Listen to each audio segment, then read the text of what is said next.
ನಡೆಯಲ್ಲ ಅಂತ ನೀನಷ್ಟು ಧೈರ್ಯವಾಗಿ ಹೇಳ್ತಿದ್ರು ಇಲ್ಲಿ ಪರಿಸ್ಥಿತಿ ನೋಡ್ತಿದ್ರೆ ನೀನ್ ಅನ್ಕೊಂಡ ಹಾಗೆ ನಡೆಯೋ ಹಾಗಿಲ್ಲ.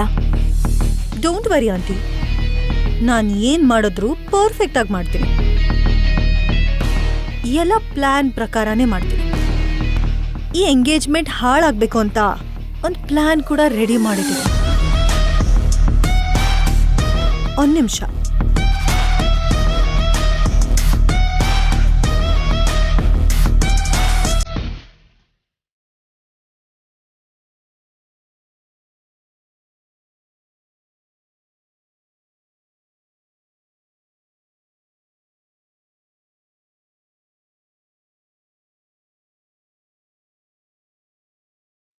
ಸರಿ, ನಾನು ಹೇಳಿರೋ ಟೈಮ್ ನೆನಪಿದೆಯಲ್ಲ? ನೆನಪಿದೆ ಮೇಡಮ್. ಓಕೆ, ಬಾಯ್. ಇವಾಗ ಅರ್ಥ ಆಯ್ತಾ ಆಂಟಿ ನಾನು ಯಾಕೆ ಇಷ್ಟು ಆರಾಮಾಗಿದ್ದೀನಿ ಅಂತ? You great Manisha. ಈಗ ನನಗ್ ಸ್ವಲ್ಪ ಸಮಾಧಾನ ಆಯ್ತು. ಆದ್ರೆ ತೀರಾ ಪೀಕ್ ಮೂಮೆಂಟ್ ವರೆಗೂ ಹೋಗ್ಬಾರ್ದೇನೋ ಅಂತ ನನಗನ್ನಿಸ್ತಿದೆ. ಹೋಗ್ಬೇಕು ಆಂಟಿ. ಆವಾಗ್ಲೇ ನನ್ನ ಬಗ್ಗೆ ಮಿತ್ರಾಗಿರೋ ಪ್ರೀತಿ ಹೊರಗೆ ಬರೋದು. ಮದ್ವೆ ಮಾಡ್ಕೊ ಅಂತ ನಾನು ಹಾಕೋ ಕಂಡೀಷನ್ಗೆ ಒಪ್ಕೋತಾನೆ. ಮಿತ್ರ ನನ್ನ ದಾರಿಗೆ ಬರಬೇಕು ಅಂದ್ರೆ ನಾನು ಇಷ್ಟಾದರೂ ರಿಸ್ಕ್ ತಗೊಳ್ಳೇಬೇಕು.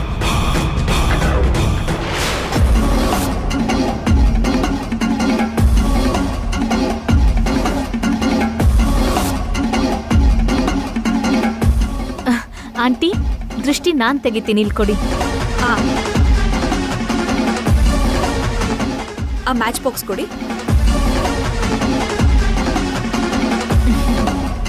ಕಾಗೆ ಕಣ್ಣು, ಗೂಬೆ ಕಣ್ಣು, ಊರಲ್ಲಿರೋ ಯಾರ ಕಣ್ಣು ಬೀಳ್ಬಾರ್ದು.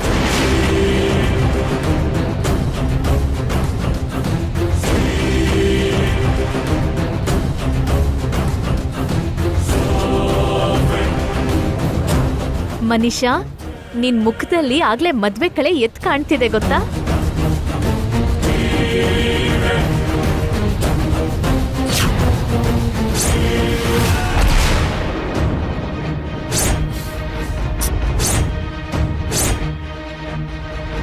ಮನೀಷಾ ಇನ್ನೂ ನನ್ನ ನಂಬರ್ನ ಬ್ಲಾಕ್ ಮಾಡಿದಾಳೆ ಅನ್ಸುತ್ತೆ. ಈಗ ಅವಳ ಹತ್ರ ನಾನು ಹೇಗೆ ಮಾತಾಡ್ಲಿ? ನಿಶ್ಚಿತಾರ್ಥ ನಿಲ್ಸು ಅಂತ ಹೇಗೆ ರಿಕ್ವೆಸ್ಟ್ ಮಾಡಲಿ? ಅವಳು ಬೇಕು ಅಂತಾನೆ ನನ್ನ ಅವಾಯ್ಡ್ ಮಾಡ್ತಿದ್ದಾಳೆ. ಅಲ್ಲ, ಅವಳು ಮನಸ್ಸಲ್ಲಿ ಏನಿದೆ? ನನ್ನ ಉರ್ಸೋದಕ್ಕೆ ಇದೆಲ್ಲ ಮಾಡ್ತಿದ್ದಾಳ ಅಥವಾ ನಿಶ್ಚಿತಾರ್ಥ ನಿಜವಾಗ್ಲೂ ಮಾಡ್ಕೋತಿದ್ದಾಳ?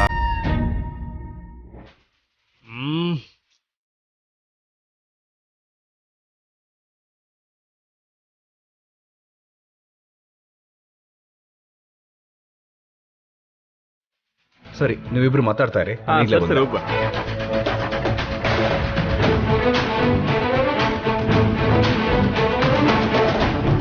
ಮಿತ್ರ,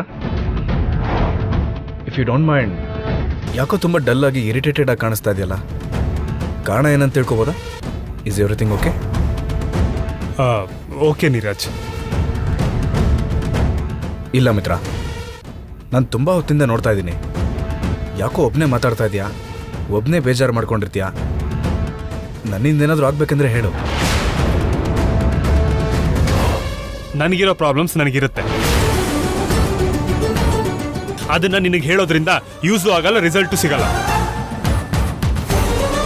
ನಿನಗೆ ಅರ್ಥ ಆಯ್ತು ಅನ್ಕೋತಿದ್ದೀನಿ. ಏನು ಮಿತ್ರ ಇದು? ನಿನಗೇನಾದರೂ ಪ್ರಾಬ್ಲಮ್ ಇದ್ರೆ ಕ್ಲಿಯರ್ ಮಾಡೋಣ ಅಂತ ನಾನು ಕೇಳಿದ್ದು. ಅದಕ್ಕೆ ಯಾಕೆ ಇಷ್ಟು ಇರಿಟೇಟ್ ಆಗ್ತಿದ್ಯಾ? ಸಣ್ಣ ಕೆಲಸ ಇದೆ, ಈಗ ಬಂದೆ.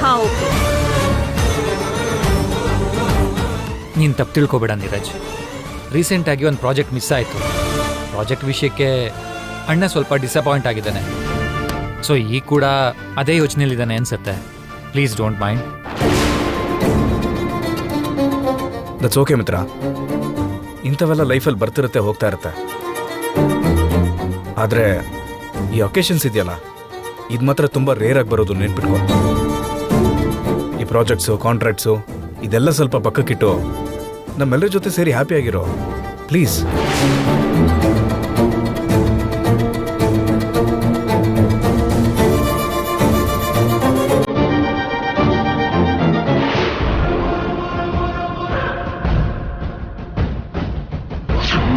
ಏನಾದ್ರೂ ಹೇಳಿ ಆಂಟಿ, ಈ ನಿಶ್ಚಿತಾರ್ಥ ನಡೆಯಲ್ಲ. ನಾನು ನೀರಜ್ನ ಮದುವೆ ಆಗಲ್ಲ. ನಾನ್ ಪ್ರೀತಿಸಿದ್ದು ಮಿತ್ರನ, ಮದ್ವೆ ಮಾಡ್ಕೊಳ್ಳೋದು ಮಿತ್ರನ್ನೇ. ಮನುಷ್ಯ ಯಾಕೆ ಈ ತರ ಬುದ್ಧಿ ಇಲ್ಲದೆ ಮಾತಾಡ್ತಾ ಇದ್ದಾಳೆ? ಅವಳ ಪ್ರವರ್ತನೆಯಲ್ಲೂ ಕೂಡ ಈ ರೀತಿ ಬುದ್ಧಿ ಇಲ್ದಿರೋ ವಿಷಯಗಳಿದ್ರೆ ಅದು ಎಲ್ಲಾರ್ಗೂ ತೊಂದ್ರೆ. ಅಷ್ಟು ಕಾನ್ಫಿಡೆಂಟ್ ಆಗಿ ಹೇಳ್ತಾ ಇದ್ದಾಳೆ ಅಂದ್ರೆ ಮನುಷ್ಯ ಈ ಎಂಗೇಜ್ಮೆಂಟ್ನ ಹೇಗ್ ನಿಲ್ಲಿಸ್ಬೇಕು ಅಂತ ಅನ್ಕೊಂಡಿದ್ದಾಳೆ.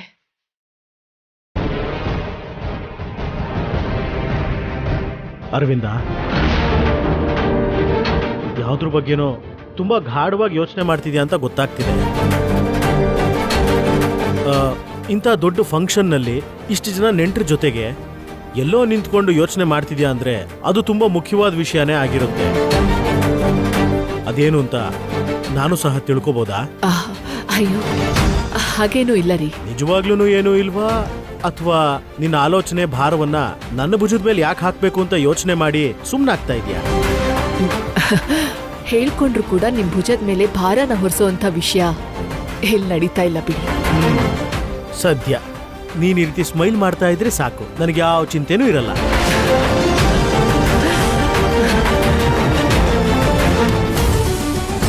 ಅಣ್ಣ, ನಿನ್ ಕೋಪಕ್ಕೆ ಬೇಜಾರ್ಗೆ ಕಾರಣ ನನಗೆ ಅರ್ಥ ಆಗುತ್ತೆ. ಆದ್ರೆ ನೀನ್ ಅರ್ಥ ಮಾಡ್ಕೋಬೇಕಿರೋ ವಿಷಯ ಏನು ಅಂದ್ರೆ, ಮನುಷ್ಯಾಗೀಗ ಬೇರೆಯವ್ರ ಜೊತೆ ನಿಶ್ಚಿತಾರ್ಥ ಆಗ್ತಾ ಇದೆ. ಸದ್ಯದಲ್ಲೇ ಮದುವೆ ಕೂಡ ಆಗತ್ತೆ. ಈ ವಿಷಯನ ನೀನ್ ಎಷ್ಟು ಬೇಗ ಅಕ್ಸೆಪ್ಟ್ ಮಾಡ್ತೀಯೋ ನಮ್ಮೆಲ್ರಿಗೂ ಅಷ್ಟೇ ಒಳ್ಳೇದು. What nonsense are you talking? ಇಲ್ದೇ ಇದ್ರೆ ಏನ್ ಮಾಡ್ಬೇಕು ಅಂತಿದ್ಯಾ ಅಣ್ಣ? ಈಗಿಂದೀಗ್ಲೇ ಹೋಗಿ ಮನುಷ್ಯನ ಮದ್ವೆ ಮಾಡ್ಕೋತೀಯಾ? Think practically. ಸಿಚುಯೇಷನ್ ಎಂಗೇಜ್ಮೆಂಟ್ ವರ್ಗೂ ಬಂದಿದೆ ಅಂದ್ರೆ ಶಿ ಈಸ್ ಮೂವಿಂಗ್ ಆನ್. ನೀನ್ ಕೂಡ ಮೂವ್ ಆಗ್ಬೇಕಷ್ಟೇ. ಮನೀಷಾ ನನ್ನ ನಂಬರ್ನ ಬ್ಲಾಕ್ ಮಾಡಿದ್ದಾಳೆ. ಮಾತಾಡ್ಸೋಕ್ ಹೋದ್ರೆ ಮಾತಾಡ್ತಾ ಇಲ್ಲ. ಕನಿಷ್ಠ ಕಣ್ಣೆತ್ ಕೂಡ ನಾನು ನೋಡ್ತಿಲ್ಲ. ಅವಳ ಜೊತೆ ಒಂದ್ಸಲ ಮಾತಾಡಿದ್ರೆ ಈ ಎಂಗೇಜ್ಮೆಂಟ್ ಬಗ್ಗೆ ನನಗೂ ಕ್ಲಾರಿಟಿ ಸಿಗುತ್ತೆ. ಆದ್ರೆ ನನಗೆ ಅವಕಾಶನೇ ಕೊಡ್ತಾ ಇಲ್ಲ. ಏನೋ ಅಣ್ಣ, ನಾನು ಹೇಳಬೇಕು ಅಂದ್ಕೊಂಡಿದ್ನ ಹೇಳಿದ್ದೀನಿ. ಈ ವಿಷಯದಲ್ಲಿ ನೀನು ಇನ್ನೂ ಮುಂದುವರಿತ್ಯಾ ಅಂದರೆ, ಇನ್ನೇನೋ ಸಾಹಸ ಮಾಡಬೇಕು ಅಂದ್ಕೊಂಡಿದ್ಯಾ ಅಂದರೆ ಇಲ್ಲಿ ಏನೇನೆಲ್ಲ ಗಲಾಟೆ ಆಗ್ಬೋದೋ ಒಂದ್ಸಲ ಯೋಚನೆ ಮಾಡು. ಇದ್ರ ಮೇಲೆ ನಿನ್ನಿಷ್ಟ.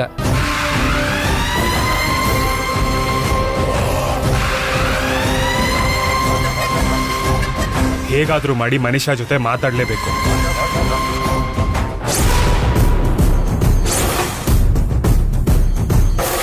ಈ ಮಧ್ಯ ನಿನ್ಗೆ ಧೈರ್ಯ ಹೆಚ್ಚಾಗಿದೆ ಮನೀಷಾ.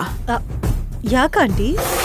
ಮತ್ತೇನು, ಮಿತ್ರನ್ ಮನ್ಸು ನಿನ್ ಕಡೆ ತಿರುಗಿಸ್ಕೊಳಕ್ಕೆ, ನಿನ್ನ ಮದ್ವೆ ಆಗ್ತೀನಿ ಅನ್ನೋ ಒಂದು ಮಾತು ಹೇಳಿಸ್ಕೊಳಕ್ಕೆ ಇಷ್ಟು ದೊಡ್ಡ ನಾಟಕ ಆಡ್ತಿದ್ಯಾ?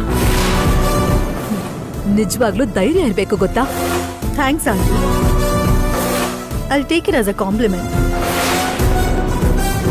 ಮನೀಷಾ, ಎಲ್ಲ ರೆಡಿ ಆಗಿದ್ಯಾ? I'm ready, mom. ಹೌದು, ಭಾಗ್ಯ ಎಲ್ಲಿ?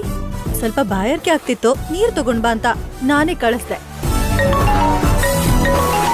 ಒಂದ್ ಸೆಕೆಂಡ್. ಹಲೋ. ಹಾ, ಗೊತ್ತಾಯ್ತು, ಹೇಳಿ. ಹೇಗಿದ್ದೀರಾ? ಮನೀಷಾ,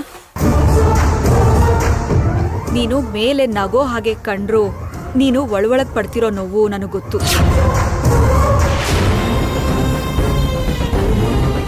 ಮಿತ್ರನೂ ನೀನು ಮುಂಚೆ ಪ್ರೀತಿಸ್ತಿರುವಾಗ ನಾನು ಯಾವುದಕ್ಕೂ ನಿನ್ನ ತಡಿಲಿಲ್ಲ. ನಿನ್ ಮಾತ್ ಕೇಳ್ದೆ, ನಿನ್ ನಿರ್ಧಾರನ ನಾನು ಒಪ್ಕೊಂಡೆ. ಯಾಕಂದ್ರೆ ನಿನ್ ಸುಖ ಸಂತೋಷ ನನಗ್ ಮುಖ್ಯ ಆಗಿತ್ತು. ಅದಕ್ಕೆ ಆದ್ರೆ ಅದೇ ಮಿತ್ರನ ನಾನೀಗ ಬೇಡ ಅಂತಿದ್ದೀನಿ. ಯಾಕಂದ್ರೆ ನೀನ್ ಪ್ರೀತಿಸುವಾಗ ಅವನು ಸಿಂಗಲ್. ಅವನ್ ಜೀವನದಲ್ಲಿ ನಿನ್ನನ್ ಬಿಟ್ರೆ ಬೇರೆ ಯಾರು ಇರ್ಲಿಲ್ಲ.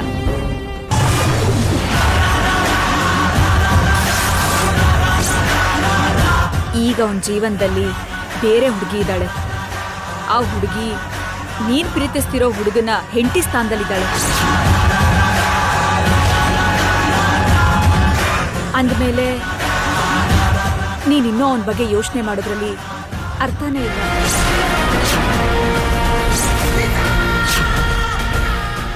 ಪ್ರತಿಯೊಬ್ರು ಅವ್ರ ಜೀವನದಲ್ಲಿ ಎಲ್ಲಾ ವಿಷಯದಲ್ಲೂ ತುಂಬಾ ಕನ್ಸು ಕಾಣ್ತಾರೆ ಮನುಷ್ಯ. ಎಲ್ಲ ನಿಜ ಆಗ್ಲಿ ಅಂತ ಆಸೆ ಪಡ್ತಾರೆ. ನಿಜ ಆದ್ರೆ ಚೆನ್ನಾಗಿರುತ್ತೆ ಅಂತ ತುಂಬಾ ಬಯಸ್ತಾರೆ. ಆದ್ರೆ ಎಲ್ರಿಗೂ ಬಯಸಿದ್ದು ಸಿಗಲ್ವಲ್ಲ.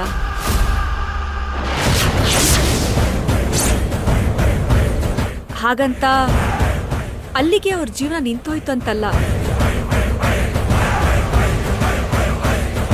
ಸಿಕ್ಕಿದ್ರಲ್ಲೇನೆ ಜೀವನನ ತುಂಬಾ ಚೆನ್ನಾಗಿ ರೂಪಿಸ್ಕೊಳ್ತಾರೆ. ನಡೆದಿದ್ದೆಲ್ಲ ನಮ್ಮ ಒಳ್ಳೋದಕ್ಕೆ ಅಂದ್ಕೊಂಡು ಅದನ್ನೇ ಸ್ವೀಕರಿಸ್ತಾರೆ. ನಾವು ಪ್ರೀತಿಸಿದವ್ರು ಸಿಗ್ದಿದ್ರೇನು, ನೀರಜ್ ಅಂತ ಒಬ್ಬ ಒಳ್ಳೆ ಹುಡುಗ ನಿನ್ ಜೀವನದಲ್ಲಿ ಬರ್ತಿದ್ದಾನೆ. ನಿನ್ ಪ್ರೀತಿನ, ನೀನ್ ಪ್ರೀತಿಸಿದ ಹುಡುಗನ ಮರ್ತು ಹೋಗು. ನಿನ್ನನ್ನು ತುಂಬಾ ಇಷ್ಟಪಡೋ ನೀರಜ್ ಜೊತೆ ಹೊಸ ಜೀವನ ಶುರು ಮಾಡು ಮನೀಷಾ.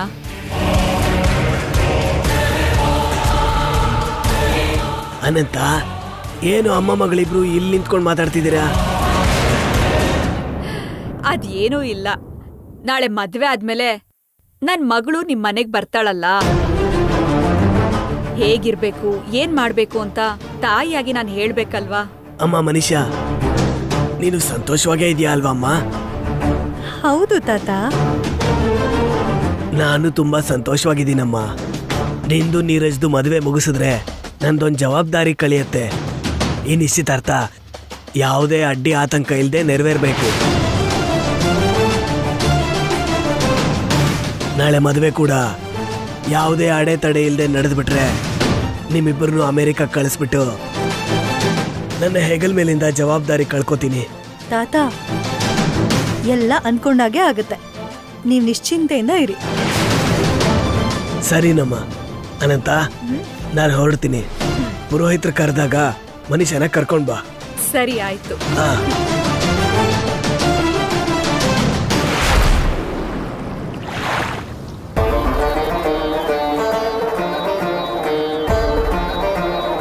ನೀನು ಪ್ರೀತಿಸುವಾಗ ಅವನ್ ಸಿಂಗಲ್ ಆಗಿದ್ದ. ಅವನ್ ಜೀವನದಲ್ಲಿ ನಿನ್ನನ್ ಬಿಟ್ಟು ಬೇರೆ ಯಾರು ಇರ್ಲಿಲ್ಲ. ಈಗ ಅವನ್ ಜೀವನದಲ್ಲಿ ಬೇರೆ ಹುಡುಗಿ ಇದ್ದಾಳೆ. ಆ ಹುಡುಗಿ ನೀನ್ ಪ್ರೀತಿಸಿರೋ ಹುಡುಗನ ಹೆಂಡತಿ ಸ್ಥಾನದಲ್ಲಿದ್ದಾಳೆ. ನಾವು ಪ್ರೀತಿಸಿದವ್ರು ಸಿಗ್ದಿದ್ರೇನು, ನೀರಜ್ ಅಂತ ಒಬ್ಬ ಒಳ್ಳೆ ಹುಡುಗ ನಿನ್ ಜೀವನದಲ್ಲಿ ಬರ್ತಿದ್ದಾನೆ.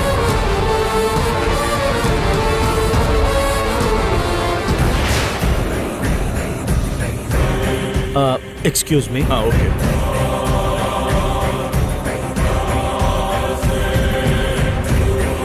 ಭಾಗ್ಯ, ಮಾವ ಏನಾಯ್ತಮ್ಮ? ಇಷ್ಟೊತ್ತು ಖುಷಿಯಾಗಿದ್ದ ನೀನು ಇದ್ದಕ್ಕಿದ್ದಂಗೆ ಯಾಕಮ್ಮ ಡಲ್ ಆಗೋಗಿದ್ಯಾ? ಮನೀಷಾ ಬಗ್ಗೆ ಯೋಚನೆ ಮಾಡ್ತಿದ್ದೆ ಮಾವ. ಮನೀಷಾ ಬಗ್ಗೆ ಯೋಚನೆ ಮಾಡೋದಕ್ಕೆ ಏನಿದೆಯಮ್ಮ? ಜೀವನದಲ್ಲಿ ಒಬ್ರನ್ನ ಪ್ರೀತಿಸಿ ಇನ್ನೊಬ್ರನ್ನ ಮದ್ವೆ ಮಾಡ್ಕೊಳ್ಳೋ ಪರಿಸ್ಥಿತಿ ಬಂದ್ರೆ ಅದ್ ಯಾರ್ಗೇ ಆದ್ರೂ ಕಷ್ಟ ಆಗುತ್ತಲ್ವಾ ಮಾವ?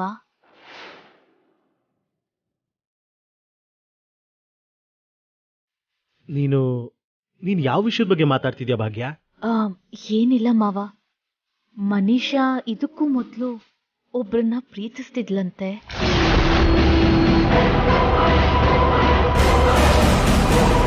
ಅವಳು ಪ್ರೀತಿಸ್ತಿದ್ ವ್ಯಕ್ತಿಗೆ ಬೇರೆಯವ್ರ ಜೊತೆ ಮದ್ವೆ ಕೂಡ ಆಗಿದ್ಯಂತೆ.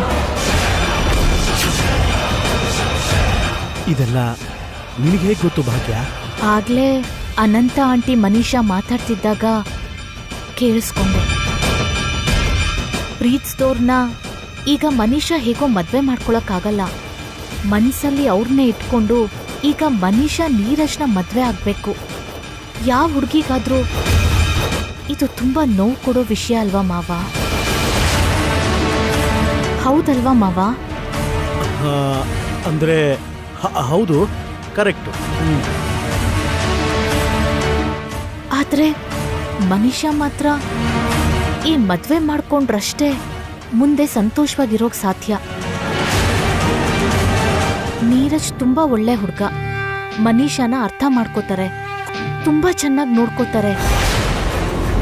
ಹಿಂದೆ ಜೀವನದಲ್ಲಿ ಒಬ್ರಿದ್ರು ಅಂದ್ ಮಾತ್ರಕ್ಕೆ ಭವಿಷ್ಯದಲ್ಲಿ ಬೇರೆಯವ್ರ ಜೊತೆ ಜೀವನ ಮಾಡಬಾರ್ದು ಅಂತ ಇಲ್ವಲ್ಲ ಮಾವ? ಜೊತೆಗೆ ಮನೀಷಾ ಪ್ರೀತಿಸಿರೋ ವ್ಯಕ್ತಿಗೆ ಬೇರೆಯವ್ರ ಜೊತೆ ಮದ್ವೆ ಆಗಿದೆ ಅಂದ್ಮೇಲೆ ಆ ಹುಡುಗನ ಬಗ್ಗೆ ಮನೀಷಾ ಇನ್ನು ಯೋಚನೆ ಮಾಡಬಾರ್ದು. ಯಾಕಂದ್ರೆ ಆ ಹುಡ್ಗನ್ ಜೀವನದಲ್ಲಿರೋ ಹುಡುಗಿಗೆ ಮನುಷ್ಯ ಅನ್ಯಾಯ ಮಾಡಬಾರ್ದಲ್ವಾ? ಹೇಗ್ ಯೋಚನೆ ಮಾಡಿದ್ರು ಮನುಷ್ಯನ್ ಮನ್ಸ್ಗೆ ಸ್ವಲ್ಪ ಕಷ್ಟ ಆದ್ರೂ ಮನುಷ್ಯ ಮಾತ್ರ ಈ ಮದ್ವೆನ ಮಾಡ್ಕೊಳ್ಳೋದೇ ಸರಿ ಅಲ್ವಾ ಮಾವ? ನೀನು ಹೇಳಿದ್ದು ನಿಜಾನೇ ಭಾಗ್ಯ. ಜೀವನದಲ್ಲಿ ನಾವು ಯಾರಿಗೋಸ್ಕರನೂ ನಿಲ್ಬಾರ್ದು. ನಿಂತು ನೀರಾಗಿ ನಾವು ಹಾಗೆ ನಿಲ್ಬಾರ್ದು. ಹರಿಯೋ ನೀರಿನ ಹಾಗೆ ಮುಂದಕ್ಕೆ ಹೋಗ್ಬೇಕು. ನಮಗೋಸ್ಕರ ನಮ್ಮ ಜೊತೆ ಇರೋರ್ಗೋಸ್ಕರ ಬದುಕ್ತಾ ಸಾಗಬೇಕು. ಮನೀಷಾನು ಕೂಡ ನೀರಜ್ನ ಮದುವೆ ಆದ್ರೆ ಈ ಹಿಂದೆ ಅವಳ ಮನ್ಸಿಗಾಗಿರೋ ನೋವು ಕೂಡ ನಿಧಾನವಾಗಿ ಸರಿ ಹೋಗುತ್ತೆ. ಹೌದು ಮಾವ, ನಂಗ್ ಕೂಡ ಅದೇ ಅನ್ನಿಸ್ತಿದೆ. ಮನೀಷಾ ಹಿಂದಿಂದೆಲ್ಲ ಯೋಚನೆ ಮಾಡ್ತಾ ಈ ನಿಶ್ಚಿತಾರ್ಥದ ಮೇಲೆ ಮನ್ಸಿಡೋಕ್ಕಾಗಲ್ವೇನೋ. ನಾವೆಲ್ಲ ಹತ್ರನೇ ಇದ್ದು ಅವಳ ಜೀವನನ ಹೇಗಾದ್ರೂ ಒಂದ್ ದಾರಿಗೆ ತರಬೇಕು ಮಾವ. ಅದಕ್ಕೆ ಈ ನಿಶ್ಚಿತಾರ್ಥನ ಅವಳ ಜೀವನದಲ್ಲಿ ನೆನ್ಪಿಟ್ಕೊಳ್ಳೋ ಹಾಗೆ ಮಾಡ್ಬೇಕು.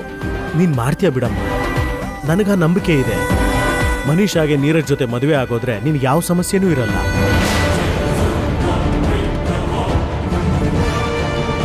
ಅವಳಿಗೆ ಮದ್ವೆ ಆದ್ರೆ ನನಗ್ ಸಮಸ್ಯೆ ಇರಲ್ಲ ಅಂದ್ರೇನು ಮಾವ? ಮನೀಷಾಗೆ ನೀರಜ್ ಜೊತೆ ಮದ್ವೆ ಆಗೋಕ್ಕೂ ನನಗ್ ಸಮಸ್ಯೆ ಇಲ್ಲದೆ ಇರೋದಕ್ಕೂ ಸಂಬಂಧ ಏನು ಮಾವ? ಮಾವ ನಿಮ್ಮನ್ನೇ. ಅದೇನಮ್ಮ, ಮನೀಷಾನ ನೀನ್ ನಮ್ಮನೆಯವಳ ಥರ ಜೊತೆಲಿ ಹುಟ್ಟಿದವಳ ಥರ ಫೀಲ್ ಮಾಡ್ತಾ ಹತ್ರ ಇದ್ದು ಅವಳಿಗೋಸ್ಕರ ಇದೆಲ್ಲ ಮಾಡ್ತಾ ಇದೆಯಾ. ಆಕೆ ಜೀವನದ ಬಗ್ಗೆ ಯೋಚನೆ ಮಾಡ್ತಾ ಇದೆಯಾ. ಅದಕ್ಕೆ ಎಲ್ಲ ಸುಸೂತ್ರವಾಗಿ ಮನೀಷಾ ಮದುವೆ ನೀರಜ್ ಜೊತೆ ನಡೆದು ಹೋದ್ರೆ ನೀನು ಕೂಡ ಸಂತೋಷವಾಗಿರ್ತೀಯಲ್ಲಮ್ಮ. ಅದ್ರ ಬಗ್ಗೆ ಹೇಳ್ತಾ ಇದ್ನಮ್ಮ. ನೀವ್ ಹೇಳಿದ್ ನಿಜಾನೇ ಮಾವ.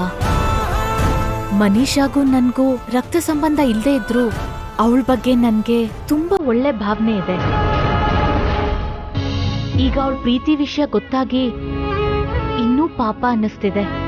ಅದಕ್ಕೆ ಅವಳ ಜೀವನ ಚೆನ್ನಾಗಿರ್ಬೇಕು ಅಂದ್ರೆ ನೀರಜ್ ಜೊತೆ ಅವಳ ಮದ್ವೆ ಚೆನ್ನಾಗಿ ನಡೀಲಿ ಅಂತ ನಾನು ಆ ದೇವ್ರ ಹತ್ರ ಬೇಡ್ಕೋತೀನಿ. ನೀನ್ ಎಲ್ರೂ ಒಳ್ಳೇದನ್ನೇ ಬೈ.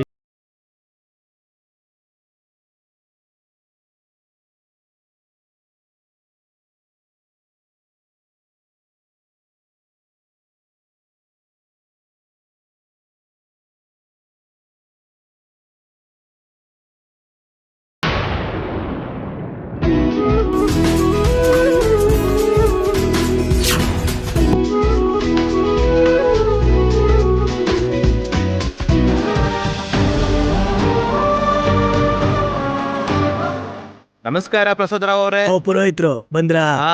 ಬಂದೆ. ನಿಶ್ಚಿತಾರ್ಥಕ್ಕೆ ಬೇಕಾಗಿರುವಂತ ಎಲ್ಲ ಏರ್ಪಾಟು ಮಾಡಿದೀನಿ. ಇನ್ನು ಏನಾದ್ರೂ ಬೇಕು ಅಂದ್ರೆ ಮಾಡ್ಬೇಕು ಅಂದ್ರೆ ಒಂದ್ ಮಾತು ಹೇಳಿ. ಹಾಗೆ ಆಗ್ಲಯ್ಯ. ಪುರೋಹಿತ್ರೆ, ನೀವ್ ಹೇಳಿದ್ನೆಲ್ಲ ನಾನು ತಂದ್ಕೊಟ್ಟಿದ್ದೀನಿ. ಇನ್ನೇನಾದ್ರೂ ಬೇಕಾದ್ರೆ ನನ್ಗೆ ಹೇಳಿ. ಹಾಗೆ ಆಗ್ಲಮ್ಮ, ಹೇಳ್ತೀನಿ. ಪುರೋಹಿತರು ಕೂಡ ಬಂದಾಯ್ತು. ಇನ್ನು ಸ್ವಲ್ಪ ಹೊತ್ತಲ್ಲಿ ನಿಶ್ಚಿತಾರ್ಥ ಕೂಡ ಶುರುವಾಗುತ್ತೆ. ಮನೀಷಾ ಯಾಕೆ ನನ್ನ ಹೀಗೆ ಆಟಾಡಿಸ್ತಾ ಇದ್ದಾಳೆ? ಏನು ಮಾಡಿದ್ರು ಅವಳನ್ನ ಮೀಟ್ ಮಾಡೋಕ್ಕಾಗ್ತಾ ಇಲ್ಲ. ಏನಾದರೂ ಮಾಡಿ ಅವಳನ್ನ ಮಾತಾಡಿಸ್ಲೇಬೇಕು.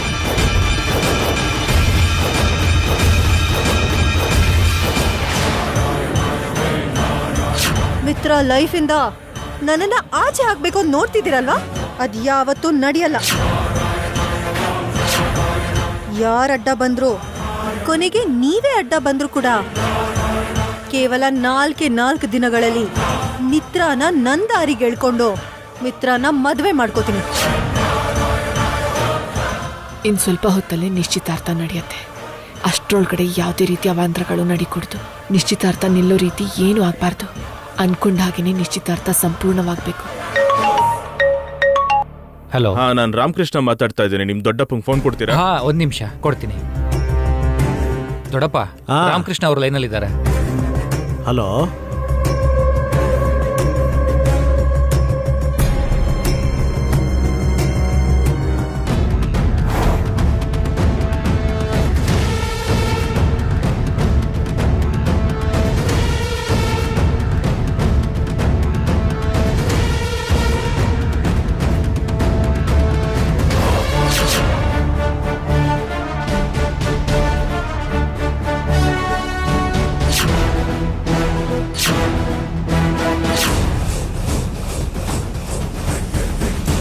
ಮನೀಷಾ, ನಾನು ನಿನ್ನ ಜೊತೆ ಮಾತಾಡಬೇಕು.